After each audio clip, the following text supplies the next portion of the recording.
In the golden age. In another moment we were standing face to face, I and this fragile thing out of futurity. He came straight up to me and laughed into my eyes. The absence from his bearing of any sign of fear struck me at once. Then he turned to the two others who were following him and spoke to them in a strange and very sweet and liquid tongue. There were others coming, and presently a little group of perhaps 8 or 10 of these exquisite creatures were about me. One of them addressed me. It came into my head, oddly enough, that my voice was too harsh and deep for them. So I shook my head, and pointing to my ears, shook it again. He came a step forward, hesitated, and then touched my hand. Then I felt other soft little tentacles upon my back and shoulders. They wanted to make sure I was real. There was nothing in this at all alarming.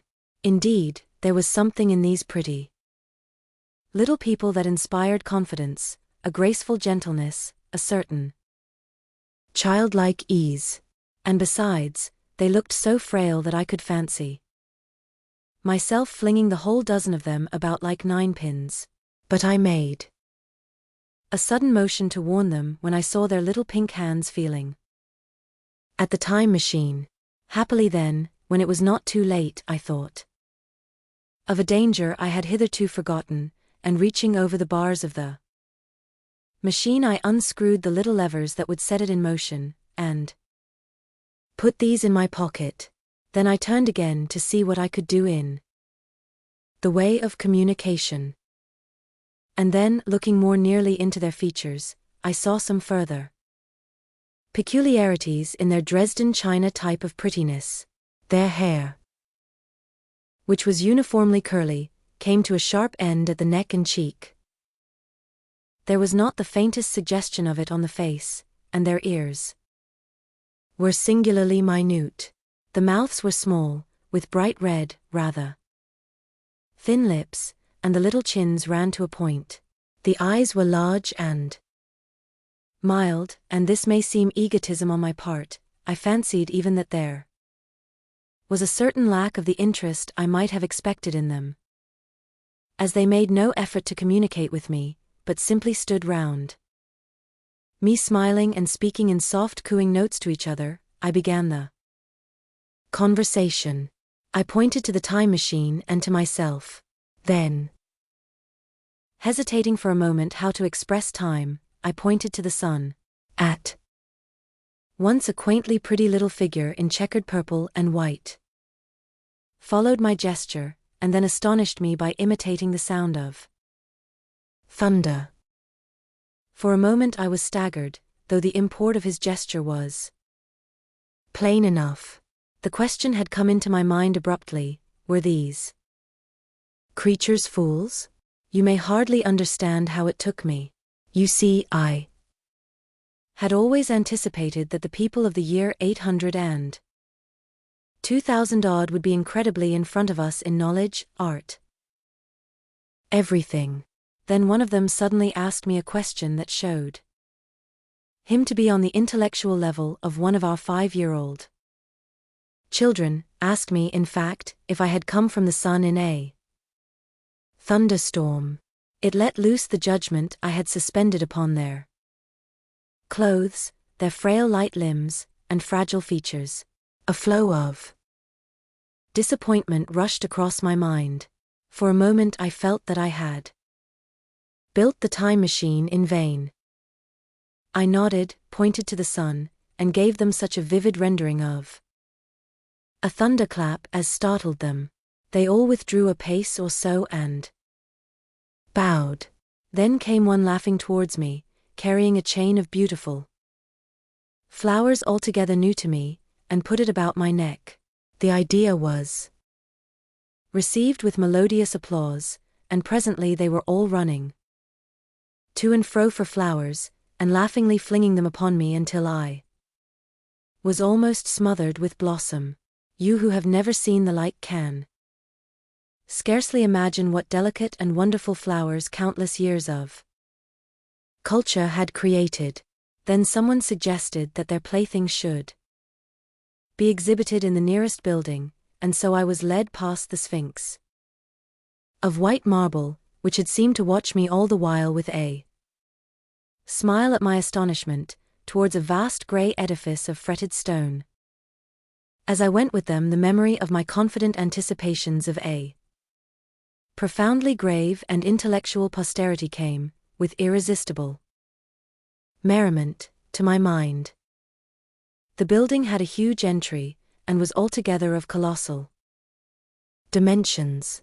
I was naturally most occupied with the growing crowd of little people, and with the big open portals that yawned before me. Shadowy and mysterious, my general impression of the world I saw over their heads was a tangled waste of beautiful bushes and flowers, a long, neglected and yet weedless garden.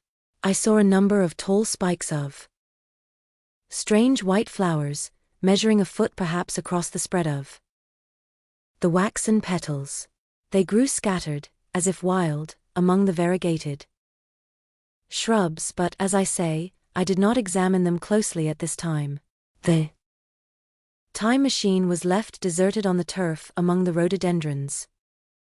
The arch of the doorway was richly carved, but naturally I did not observe the carving very narrowly, though I fancied I saw suggestions of old Phoenician decorations as I passed through, and it struck me that they were very badly broken and weather-worn.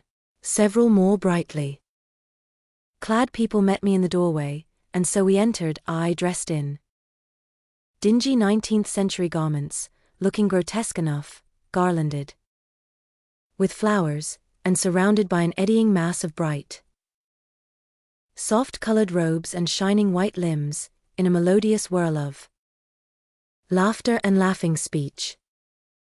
The big doorway opened into a proportionately great hall hung with brown. The roof was in shadow, and the windows, partially glazed with colored glass and partially unglazed, admitted a tempered light.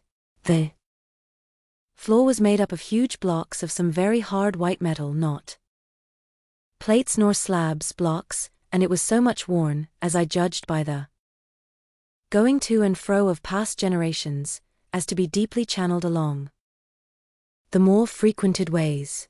Transverse to the length were innumerable tables made of slabs of polished stone, raised perhaps a foot from the floor, and upon these were heaps of fruits. Some I recognized as a kind of hypertrophied raspberry and orange, but for the most part they were strange. Between the tables was scattered a great number of cushions. Upon these my conductors seated themselves, signing for me to do likewise. With a pretty absence of ceremony they began to eat the fruit with their hands, flinging peel and stalks, and so forth, into the round openings in the sides of the tables. I was not loath to follow their example, for I felt thirsty and hungry. As I did so I surveyed the hall at my leisure. And perhaps the thing that struck me most was its dilapidated look. The stained glass windows, which displayed only a geometrical pattern, were broken in many places, and the curtains that hung across the lower end were thick with dust, and it caught my eye that the corner of the marble table near me was fractured.